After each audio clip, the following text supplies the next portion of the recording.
আমাদের অনেকের মধ্যেই ধারণা আছে যে বিদেশে যারা থাকে তাদের অনেক অনেক টাকা, সেজন্য তারা যখন দেশে ফেরে যদি আমাদের মনোমতন গিফট না পাই তাহলে অনেকেরই কিন্তু আমাদের রাগ হয়, অভিমান হয় যে বিদেশে থাকে আর আসার সময় কি না এই একটা ছোট্ট গিফট বা এই একটা চকলেটের প্যাকেট, বা আমরা আশা করছিলাম অন্তত পক্ষে একটা আইফোন বা কিছু একটা অন্তত দামি গিফট।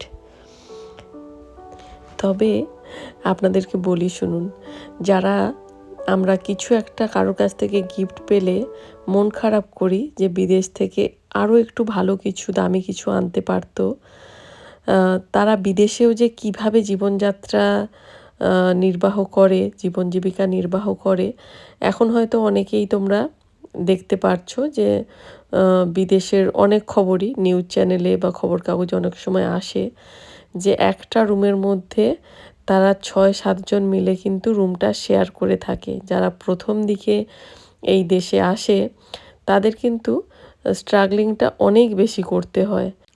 শুনতে গেলে হয়তো মনে হয় যে হ্যাঁ, পাউন্ড মানে আমাদের টাকার তুলনায় অনেকটাই বেশি, কিন্তু এখানে যেমন আয়টাও বেশি থাকে, ব্যয়টাও কিন্তু সেরকমই বেশি থাকে। দেশে অনেক কিছু জিনিসই আমরা দেশে থাকতে এগুলোর মূল্যই বুঝি না। এখানে জলের যে পরিমাণ ট্যাক্স দিতে হয় সেটাই অনেক। মানে এখানে জলের যে ট্যাক্সটা দিতে হয় সেটা হচ্ছে 60 পাউন্ড। মানে আমাদের দেশের কারেন্সিতে বললে সেটা প্রায় ৬,০০০ টাকা, বা তার মোটামুটি কাছাকাছি পড়ে। ধরে রাখুন ৬,০০০ টাকা, এবার একটু কম বেশি হয়। এবার এখানে চলে গেল 60 পাউন্ড। এবার তার সঙ্গে রয়েছে আপনার কাউন্সিল ট্যাক্স, তার সঙ্গে রয়েছে ইলেকট্রিক বিল, হ্যাঁ, তার সঙ্গে রয়েছে গ্যাসের খরচ, মানে কি আছে, ইলেকট্রিক বিলটাও আসে মোটামুটি ওই 60 পাউন্ড, 70 পাউন্ড, 80 পাউন্ড। ওটা আপনি কতটা আলো জ্বালছেন, কতটা খরচ করছেন তার উপরে ডিপেন্ড করে। এবার শীতকাল হলে আলোটা একটু বেশিই জ্বলে, আর শীতকাল হলে কিন্তু ইলেকট্রিকের খরচটা একটু বেড়ে যায়। সে মানে সেভাবে দেখতে গেলে এখানেই আপনার 12,000 থেকে 14,000 টাকা চলে যাচ্ছে ইলেকট্রিক বিল আর হচ্ছে জলের খরচে। মানে আপনি ভেবে দেখুন, একটা সাধারণ মানুষ, আমি একজন মানুষকে দেখেছিলাম, উনি সম্ভবত শ্রীলঙ্কা থেকে এসেছিলেন। উনি কোনো একটা কোথাও একটা ক্লিনারের জব করতেন। মানে যেভাবে পরিশ্রম করতেন, উনি সকাল থেকে বেরিয়ে যেতেন, রাত্রি মোটামুটি আমি দেখতাম 8টার দিকে বাড়ি ফিরতেন। মানে শেয়ারিং, প্রথম দিকে প্রচুর মানুষকেই কিন্তু শেয়ারে থাকতে হয়। মানে রুম এক রুম একটা করে থাকবে, টয়লেট আর কিচেন কিন্তু কমন থাকে। তো এইভাবে প্রচুর প্রচুর মানুষ কিন্তু এখানে থাকে, যেটা দেশে থাকলে আমরা কল্পনাও করব না যে একটা রান্নাঘর শেয়ার করে রান্না করা বা একটা বাথরুম শেয়ার করে ইউজ করা। এখানে কিন্তু মানুষজন ওইভাবেও থেকে কিছুটা সঞ্চয় করে, আর পরিবার ছেড়েও অনেকে থাকে, তারা পরিবারের জন্য টাকা পাঠায়। মানে অনেকভাবে কিন্তু অ্যাডজাস্ট করে থাকতে হয়। ইভিন আমি দেখেছি সপ্তাহে একদিন রান্না করেও রেখে দিতে। ওই রান্নাটা কিন্তু মোটামুটি পুরো সপ্তাহ ধরে খাওয়া দাওয়া করে। এরকম মানুষজনও রয়েছে। ইলেকট্রিক বিল বাঁচানোর জন্যই হোক, বা কাজ থেকে ফিরে এসে প্রচুর ক্লান্তিও থাকে অনেক সময়, সেজন্য ইচ্ছে করে না আর রোজ দিন রান্না-বান্না করতে।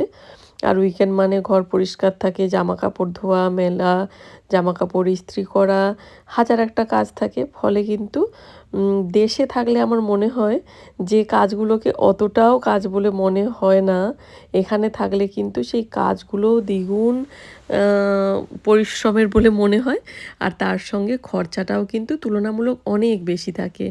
সেজন্যই চাইলেই নিজের পছন্দ মতন ইচ্ছের খাবারগুলো কিনে খেতে পারা যায় না, সে ফলমূলই হোক বা মাছ মাংসই হোক।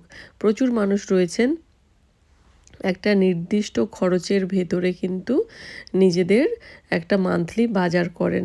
আমি বললাম এই যে প্রথম দিকে বিশেষ করে যারা আসেন, যে 2 বছর কি 3 বছরের জন্য এসছি, আমাকে কিছুটা টাকা জমিয়ে দেশে ফিরতে হবে, না হলে আর বিদেশে থেকে কি লাভ হলো।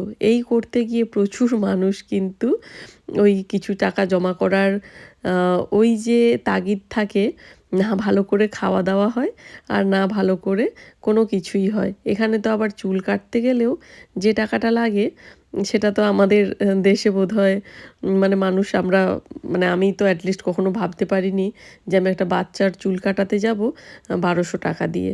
তো এখানে সেটা কিন্তু অনেক বেশি কস্টলি। দেশে নিজে না পারলেও কখনো আমরা বাইরে থেকে জামাকাপড়টা ইস্ত্রি করিয়ে নিই। কিন্তু এখানে সব কিছুই এত বেশি কস্টলি, খরচ করতে যাওয়ার আগেই মনে হয় বাবা এই টাকাটা লোককে দেওয়ার থেকে নিজেরাই করে নেওয়া ভালো। আর এইসব করতে গিয়েই কাজগুলো সব জমে জমে পাহাড়ের মানে পাহাড় সম হয়ে যায় আর কি, যে কোনটা করব কোনটা করব না। সেদিকে আবার একটু উইকেন্ডে রেস্টও নিতে হবে, এই সব করতে গিয়ে মাথায় কিন্তু ভীষণ চাপ হয়ে যায়।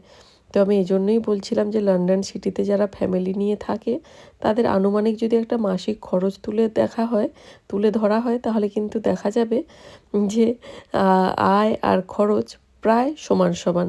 তবে বলতে পারেন এই যে দেশের থেকে এখানে লাইফস্টাইলটা অনেকটাই উন্নত মানের, কিন্তু তা বলে এটা স্বর্গরাজ্য নয়। এখানে থাকতে গেলে যেরকম পরিশ্রম করতে হয় তেমন সব কিছু কস্টলিও বটে।